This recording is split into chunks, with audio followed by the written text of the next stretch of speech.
রাজনৈতিক দলগুলোর মধ্যে আলোচনার জন্য প্রধান উপদেষ্টার আহ্বান ইতিবাচক, তবে সরকার উদ্যোগী না হলে রেফারির ভূমিকা নিয়ে প্রশ্ন উঠবে বলে জানিয়েছেন জামায়াতের নায়েবে আমির সৈয়দ আবদুল্লাহ মোহাম্মদ তাহের। আজ ৮ দলের সাথে বৈঠক শেষে যৌথ সংবাদ সম্মেলনে এসব কথা বলেন তিনি।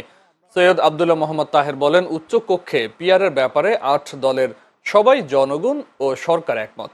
জুলাই সনদ বাস্তবায়ন না হলে এ চাওয়া পূরণ হবে না। এ সময় দলগুলোর নেতারা আগামী জাতীয় নির্বাচনের আগে গণভোটের দাবি পুনর্ব্যক্ত করেন। সমাবেশ ও গণমিছিলের নতুন কর্মসূচি ঘোষণা করেছেন তারা।